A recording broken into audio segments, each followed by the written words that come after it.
You're watching BCTV. We're all about Brantford.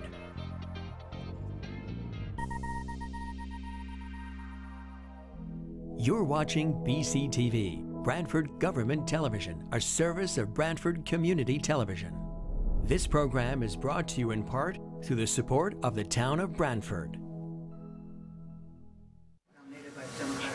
Excuse me. We're starting the meeting right now. It'd be lovely to meet you in a minute. I want to welcome everybody tonight to the Elderly Commission meeting. My name is Lori Rockwell, the chair. I'm going to have the commissioners introduce themselves, starting with Dana. Dana Murphy. Patty Torrey, Mary Hahn, Pat Brownell, Jean Ricco, Susan Barnes. Nancy Cohen, Dagmar Ridgway. Doreen Denhart Clerk.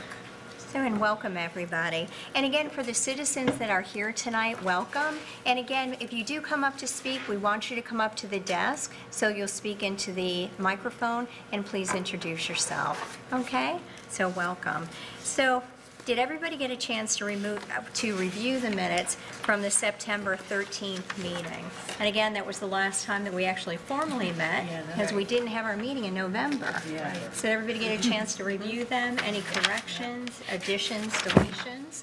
Can we approve them as written? Make a motion to approve the minutes as written. Make a second. Second. All those in favor? Aye. Okay, so approved. So we also have our meeting schedule for 2019. So again, that's the next handout that you have. Again, we approved that, so we have tonight's meeting. The next meeting will be May 9th, then September 12th, and then November 14th. And certainly if there's any pressing issues that come up, we can certainly call a special meeting, so everybody's aware, okay? So we'll have those approved. So Dagmar, do you want to do the annual report? I can do the annual report. It's in your packet on the back of one of the financials. This we had to get to the town clerk in December, and it's just really a summary of everything that happened in the last fiscal year. I think it was emailed to all of you. Yes. Any questions on it? And it will be printed eventually. It takes them a while to get them printed, and it's also posted online. Questions on it? I think the important thing, one of the most important things are the volunteers at the center. And when we do these reports every year, we say how many hours they do driving, et cetera. But at our celebration in May of Older Americans Month, we really honored our volunteer instructors. But it's also a greater group of people that volunteer and make the center work. So when you look at the, you know, how many activities and classes and meals and things that went on, that really is made possible a lot, not only by the team of people we have, but also the volunteers, and also particularly in the medical car. Over a full-time position was donated by the 18 people, and so we're very grateful for all of that, and also the people who donate to the center. Those are the key things. That's great, thank you. Any questions on the annual report? No? Yeah, we do zip line too. You want me to go on to my reports? Sure, please. A couple things. On staffing, since we last met, Gina Moore, who was our transportation coordinator, lucky her, got a job, and her husband got a job in Florida. They relocated to Florida, and they're very happy there. So then we went on a search to try and find a new transportation coordinator. And the end of December, we welcomed Alicia Panayotakis to our team. She's been a wonderful addition, and it's been a pretty smooth transition. She comes from a background of working in school transportation services, particularly disabled and handicapped children. And she's got a lot of compassion, a lot of heart, and a lot of knowledge. She knows buses, she knows the systems, and people have responded well to her, and I'm very grateful to have her fill those big shoes of Gina's, but she's doing a nice job of it. And it's a lot to learn the people, to learn the schedules, the drivers, and all that, and she stepped up to the plate very nicely, so we're glad to have her on our team. And Gina's doing well in Florida, for anybody who's wondering, and has a new grandchild on the way. So for those at home who miss her, we do that. One thing that Alicia and I spoke about today regarding the transportation, and for anyone that comes to the center, we're updating our emergency contact numbers. And particularly if you're using any of our transportation, it's really imperative that we have an emergency contact with an active phone number on it. We've run into situations where we haven't been able to get a hold of someone. So if you call the center or stop in to pay for something, the team member that's helping you is likely to say, hey, let me just update your emergency contact information. Hopefully we never have to use it, but if we do, we have it to pass along. So for anyone, if we ask you, we're not trying to be nosy, we're just trying to help you if there were to be an emergency. One of the things too, when I go through the finances, why don't we go through the financial report, as long as we have that. We're right on target with everything that our budgets, our travel expense usually gets heavier in the spring when we start to go to all our conferences, but we're right on target with everything that we have. There's no accounts that I'm really worried about. Our repair and maintenance is getting a little bit up there. We've had some repairs on some of our older buses, but I'm working with Alicia now, and we have an appointment to go look at some vehicles and begin to spec out 2 new buses that we hope to get before the end of the fiscal year. Stay on track with that. And then our buses go into the town fleet just like our cars do, so other departments can use them. So we're doing okay, and next year that should go down hopefully a little bit with the delivery of 2 new vehicles. Let's see. We're doing well. If you look at our endowment, our interest is about double what it was last year at this time, which makes Nancy very happy because generally we use the interest that we earn from that account for programming. So that helps offset some of our expenses for special programs that we do. If you look at the medical transportation, we're really healthy in that. That account now has over $62,000, and we pay for all the gas and the maintenance on the vehicles. Obviously, we get the volunteer drivers, so that is very healthy right now. And having 3 relatively new cars, only a couple of years old, our maintenance and repair is very low on that. So safety is always in any of our transportation services. Safety is our #1 thing. And if there's anyone at home that's not aware of our medical transportation, that's for people of all ages, 21 and over, to medical appointments. We do a safety evaluation before we let you on any vehicle to make sure you can get from your home in and out of the vehicle unassisted, because the drivers aren't allowed to provide hands-on assistance for the safety of everyone. So if you're interested in that, you can give Alicia a call at 203-315-0681, and she can do an evaluation. Whether you're taking the bus or medical transportation, you have to have an eval done. Any questions on the monthly financial report? No. Then I will flip it over and we'll go into our stats. And I really want to focus a little bit on the donations that we've received, because there's several organizations that have really helped us a whole lot. And one is the Homemaker Thrift Shop. I know a lot of people support it there. To date, they've given us over about $5,000 this year. That's right. This Yeah, year? in this fiscal year, in the current, since July. So that's a good amount of money, and it does go toward our medical transportation. So we're very grateful to them and the people that support the Homemaker Thrift Shop for the support they give us there. You'll also see that in October there was $1,950. That came from the Aging Mastery Program. They partnered with Anthem. And so for each person we had enrolled, we got a reimbursement from them for all the time and the energy that goes into putting that 8-week, 10-class program together, which we'll be offering another series starting March 20th? No, April 9th. April 9th through May 28th is graduation.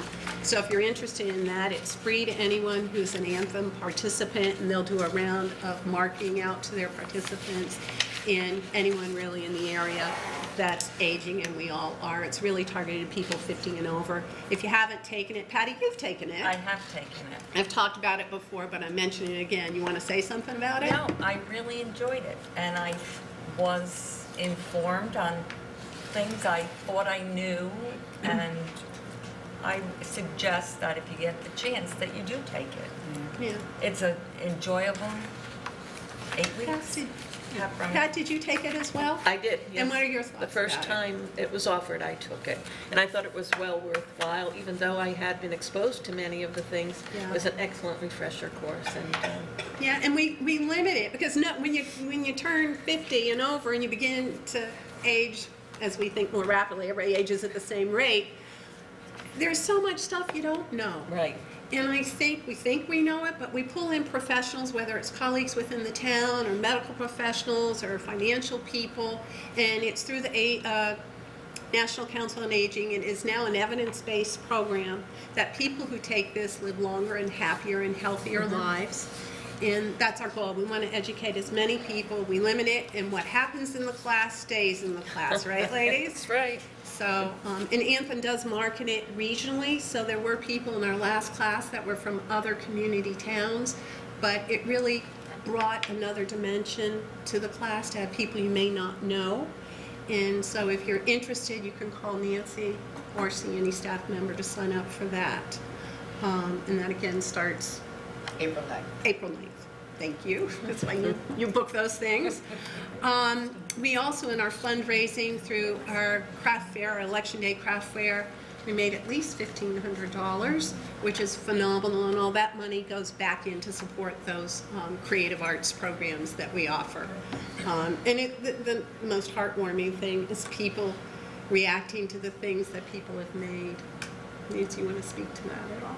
Yeah, I mean, the ladies and some of the gentlemen will sell their wares, and it's just fun to watch the public say, wow, this was handmade, and, they just take pride, and, it's fun, it's a great social time. So anyone who likes to knit and crochet, come on down Thursdays at 10 in the morning. We're there. We do jewelry making, we do Yeah. all kinds of stuff. I do a lot of my Christmas shopping at that fair, Yeah. actually, so I'm happy to do that. We also had a $500 donation in January from Martin Hallier, who's also one of our drivers in medical and in our bus, and he supports our programs and believes in what we do. We're grateful for individuals that do make those kinds of donations. It really helps us expand what we do and keep our fees low. So we're grateful to everyone in this last quarter that donated. And if anyone's interested in gifting anything to us, just give me a call. I'd be happy to give you the information. The next thing on my agenda is the budget for next year. You have a copy of that there. I think I do too. That's my copy. I can steal that from you. That's mine. I'm stealing yours, but sorry about that. Yeah, didn't think so well. Pretty much, I kept the budget flat for our first selectman. The raises that staff are going to receive are contractual. So that's because we are in unions. It's based upon the unions. The part-timers are getting a 2% raise, which is really good, because if you're going to ask someone to come teach a class once a week, they need some incentive to keep with it. Nancy and I were talking yesterday how blessed we are with the team of professionals that we have. They're all certified. They really relate well to their students, and I get nothing but positive feedback on our instructors, and they've been with us a long time. Kim Healy, our swimming instructor, has been there over 30 years. Wow. And every year she says, I'm getting certified again. And it's from the relationships they establish with people, whether it's in the fitness programs, in the art classes, in the craft classes, whatever it might be. So we do have that. There is accrued payroll expense, and that's because we have 2 extra payrolls in this 2 extra pay days in this fiscal year. That comes from finance. Under employment testing, that went up a little bit because we have a team of CDL drivers and they have to get tested. And when you reach a certain age or have a certain condition, you have to get your physical twice a year instead of once a year. So some of our drivers bumped up there. And also, the town recently changed the vendor that they use for physicals, and come July we will switch to them because they're local at Ocknell. They're local, so right now we have to send them to the Yale plan that's in Hamden. So it's just better for everyone all around. It's a little more expensive, but it's not. It's negligible. So that went up a little bit. I left the R&M at the same rate. If we take delivery in 2 buses, then we should be well within that, and I won't have to sweat it. Kept printing the same, furniture the same, staff travel and staff development is all the same. So I didn't increase anything on the operating side other than the physicals. And as soon as you give me the okay on this, I will present it to our first selectman for review in finance and HR. So do we need a vote? Yeah, Patty, you have a question? No, I make a motion that we accept this. I reviewed it at home, and I can see where you're coming from. Thank you. Okay, do we have a second? Second. Yep. All those in favor? Aye. Okay. Okay, It's Jamie, approved. Jim, and Margaret, we're coming. Let's see what else. The other thing I wanted to talk about is the new build. I had asked Jamie to come tonight, and he wasn't able to come. He had another commitment. But I just want to keep you up to date on what's going on, because it's probably the most asked question that we as a staff get. And I took a couple of team members, we went over and did a walkthrough today so they could see the progress. And a lot of what you see, the new move-in date's May 17th, subject to change, because a lot of the work they've done is still infrastructure. You can't see it, but on the inside, you know, there was pipes that had to be replaced. There were, you know, all the HVAC is pretty much in, the roof is done, the electrical's in, the framing for the walls is in, but there was a whole lot of work when you have a 50-year-old building, things that had to come out and go back in.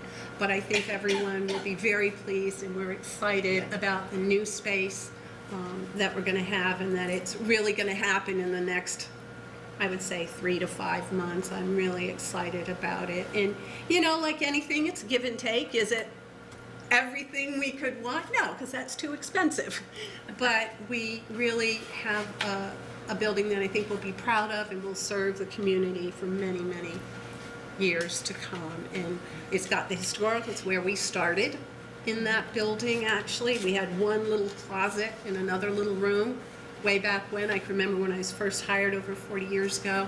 I'd have to go over there. We had just moved to Canoe and I'd have to go over to the community house to use a Gestetner copy machine, and got ink all over and did all that. So we've had a nice relationship with that building, and we're looking forward to going back there. So, and we'll maintain our identity as Canoe Brook, and all the things you've come to know and love about Canoe Brook. We'll just move over into nice new quarters that will feel fresh and be how it should be.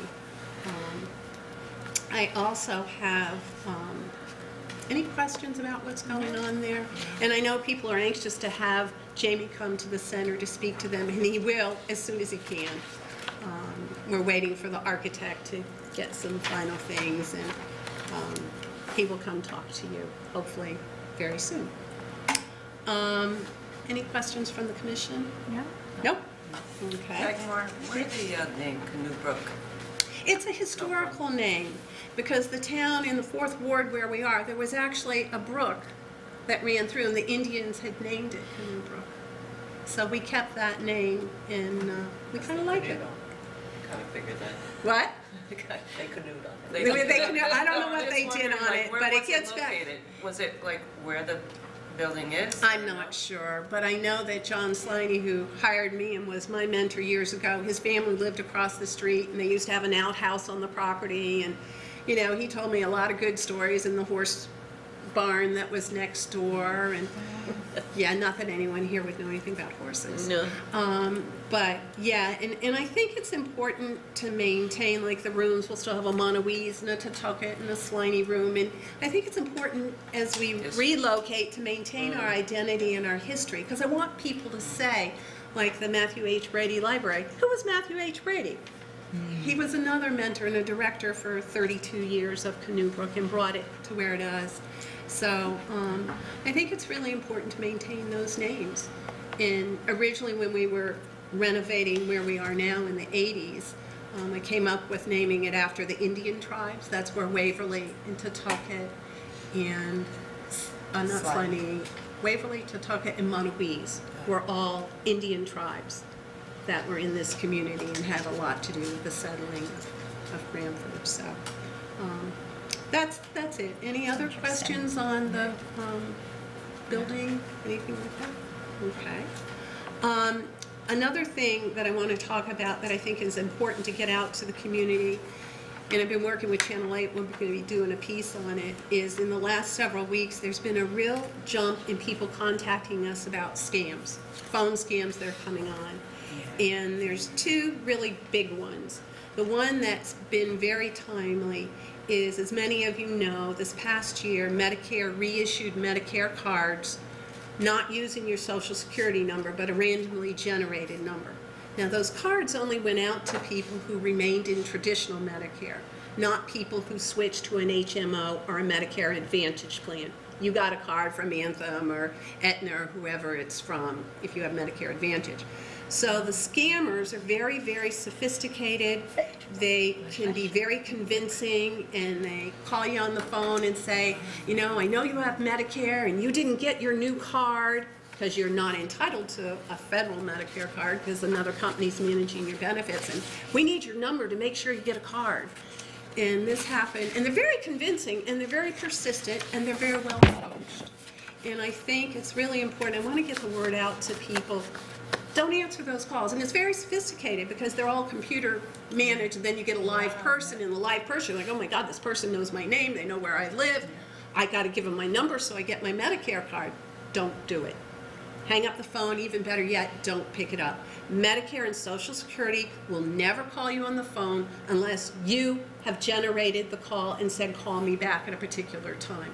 They don't just call you randomly. They don't ask, but someone who came in to report this had happened was half asleep and picked up the phone. You know, didn't have their TV on, didn't see their caller ID. And often the caller ID will say Social Security Administration, because you can put whatever you want on your caller ID to identify who you are. So don't answer the call. Anybody worth their weight is going to leave you a number. Don't call the number they leave you.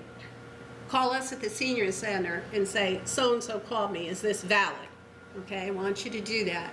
We're all aware of the schemes. The other one that happened to a gentleman on Friday, he came in to see us. He's a younger senior. And there's one about back braces. All of us as we age, our backs tend to hurt a little bit more. Yeah. And it's not uncommon. Oh, we know you're taking medication for pain for your back, and you can get one of these braces. Are you so-and-so? They know your name. You say yes. As soon as you say yes on that, they have your voice saying yes, and they bill out to Medicare. They send you useless things you don't need. They don't have, you know, a doctor's script for it, which they're supposed to. They fabricate it. And it's a huge, huge problem. The one on the people to report it to is obviously you can call us at the senior center. Federal Trade Commission, here's some really interesting numbers. In 2017, they had about 1,500 reports. And it was, you know, like $50,000 people had lost. 2018, because of the new Medicare card scheme, they had over 35,000 reports. That's only people that reported it into the Federal Trade Commission, and over, I think it was $10 million that people were scammed out of. So just a word of caution. Don't even answer those phones from those calls, because they are very convincing. And once they call you and you talk to a person, you get put on a callback list. It's that sophisticated. So they'll call you back the next day. Oh, we spoke to you yesterday. And then you get really nervous. So just, it's all a scam. No, it's true. Oh, I just get very angry. Yeah, it is. But if anybody got scammed and you're part of that $10 million, I got $18.5 million from Publishers Clearing Warehouse. Oh, you have it coming. You're going to win tomorrow? Okay, well, that's good. Well, we'll expect one of those big donations. They called and told you it was coming? Yeah, and they want your numbers. So don't give out any numbers. I'm sorry to take up your time to discuss that, but the best way to know is to reach people at home, tell your friends, tell your family, tell your neighbors. And these are very smart, intelligent people that have gotten, you know, they just catch you off guard. And you think, oh my God, this is so important. So I'm going to stop talking about that now. I do have Marlowe's social service report, so I can tell you where we are on that. Fortunately, it's been a rather mild winter, But to date, they have processed and completed 488 applications. They have 130 more appointments scheduled. And we usually run between 600 to 800 families. And if you incorporate the number of people per household, it's quite a few people that it affects. And each application, the state has come down and said it's about an hour and a half, because now we have to go into the utility companies and code it a hardship and verify and document. So it does take some time, but fortunately we have that caseworker position who is seeing people from the time we open till the time we close. So thank you to our community for supporting that. And Marla went to a meeting today that the governor has proposed in his budget, and I looked through it a little bit, a liquid asset test to be added to the Medicare savings programs that were at risk of being cut last year. And now they will probably put a liquid asset test on it, meaning you can own your home, but depending about how much assets you have, that may limit your ability to get the Medicare savings plan. It's just a proposal, but Marla will continue to follow it, and we will continue to advocate for the people that we represent and serve. In the budget, most of the things regarding seniors were pretty well intact. Things like home care seem to be still intact. And the food programs seem to be intact, but it's always subject to cuts. But right now, I don't think there's anything to really get up in arms about. If there is, we'll let people know. And occasionally I do email out to our participants, like I did the scam I emailed out last week, just because we got a note from the State Department on Aging on it. And we'll continue to monitor that. And for any of you that are horse people, yes, they're going to tax horse boarding and boats. I did see that too. So, but as it regards to seniors, we're on top of that. That's all of my report. Blah, blah, blah. I'm going to turn it Nancy, over you want to go ahead? Nancy. Sure. So we've had a few little fun fundraisers. I just want to share very quickly. In July, we did Christmas in July. Any crafts left over from the last fair, everything was 50% off, so we made $253. And we recently had a bling bazaar, bangles, baubles, and beads, 4 for $1. And I don't know who had more fun, the people buying the jewelry or the people selling the jewelry. So we made $55. And for the first time, we did a half-price fashion show right before lunch. We had 2 different lunches going.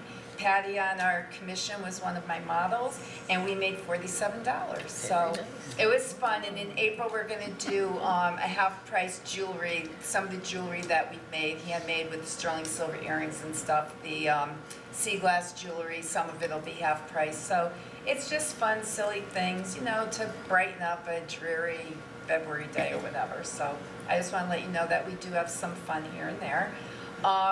Next week we have a couple of important things I just wanted to share for programming. I am showing a documentary on baseball and Black history. That's on Monday at 10 o'clock. On Tuesday, through the health department, we're showing a DVD on resilience. It has to do with stress and the science of hope. That's on Tuesday at 10:30.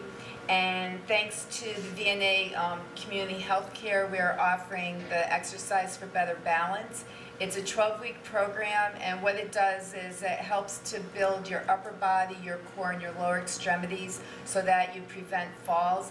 And every single person who goes through the program improves. The first class, they do a blood pressure, they check your balance, the walking, and then 2 classes before you end, they do it again, and everyone improves. It's only $15. I did try the class this past time. I did the last 10 minutes, and I was pleasantly surprised at what Lynn did with the people. I thought it was very good. It's from 1 to 2 in the afternoon. I still have a few spots open. It's March 13th through May 28th, I think. Yeah. So if you're interested, please give me a call on that. Dagmar mentioned the Aging Mastery Program. We're doing that as well. I do have a couple of trips coming up in early March. I have a few tickets. We are going to UConn women's basketball game a week from Saturday, March 2nd. Not only is it senior day, but they are retiring Rebecca Lobo's number. So if you see me in the stands, I'll be crying. Is that sold out? I still have a few tickets left. If you want to go buy tickets up at Gamble, they only have single seats, and many of those tickets, there's a barrier you won't be able to see, but we have really good seats. And we're taking our minibus. We're taking 2 minibuses, so anyone who's watching this, if you're interested, give me a buzz tomorrow, because I'm sure I'll be sold out. And then just one more mini trip on the minibus. We're celebrating St. Patrick's Day, a little bit past St. Patrick's Day, on March 19th. We're going to AquaTurf Club, and there's a really great band. It's only $49. We're able to reduce the price. So if anyone wants to celebrate St. Patrick's Day, because you know I'm Nancy O'Cohen, so come celebrate the holiday with me and wear your green garb, and we'll all have a good time. So there you go. I'm done. And I have one thing to add. A couple weeks ago, many of you saw in the Sound, Nancy was Person of the Week. And it was a very well-deserved recognition, and we're so grateful for what you do, and I'm very grateful that you got recognized publicly, and we got a lot of calls about that. And it was a great picture, too. So. Oh, thank you. Yeah, we got Good a lot job, of younger Nancy. seniors that joined the center, so that was the only reason why I agreed to do and get my picture taken, because I don't like to talk about me. I like to talk about you. But I wanted them to know. Thank you. So there you go. Okay, so the next thing on the agenda, we have comments, and again, thank you, Pat, for going to collect them. We have one from Marianne Beer, and I apologize, this was way back from September, because we didn't have a meeting. So anyway, she said, "Laugh Out Loud was wonderful." She said the scenery and performances were beautiful. Humor was great. That must have been fun coordinating. Amazing creative abilities and talent of Marge and David and crew. Outstanding. Thank you. Also, please share with Marge.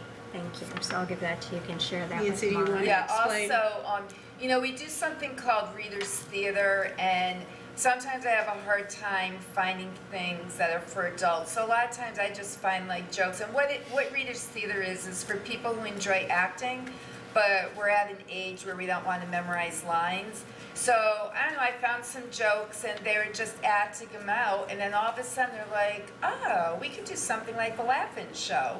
So, yeah, so Dave went and got the refrigerator boxes, and each person decorated their own window, and it was awesome. It's hysterical. It was really funny. It was really funny. They even got Dagmar and myself to do it. And then we are doing another show. I don't know if I'm allowed to tell you what it's called, but it'll be in May. So check the newsletter. You could come talk to me when I'm told I'm allowed to tell you what it is. But it was another thing where I found a bunch of jokes and then they just took off. And, it's great to see the creativity of our members. And I'm not just talking the youngins.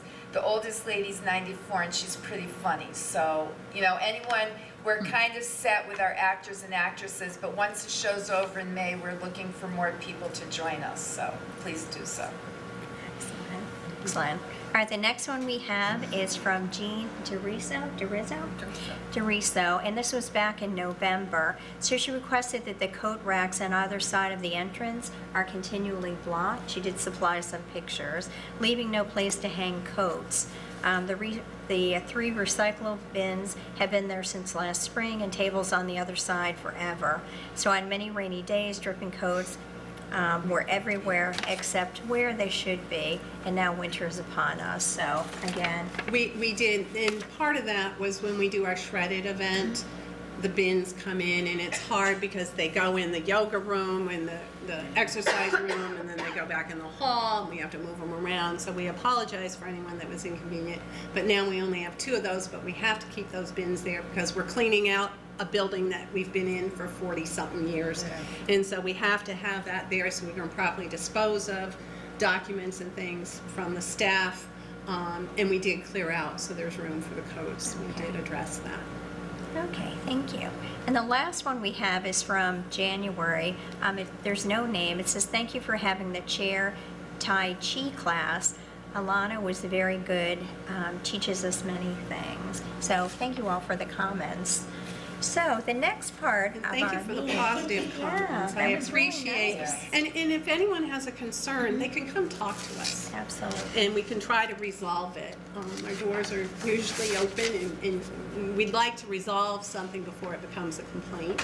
And I'm really happy that people are putting positive notes in there about their experiences, because there's a lot of good that goes on. No, that's Thank right. you. That's right. So the next part of our agenda is citizens' comments. So if anybody has a comment, we would invite you up to the table to speak into the microphone. So any comments from our citizens?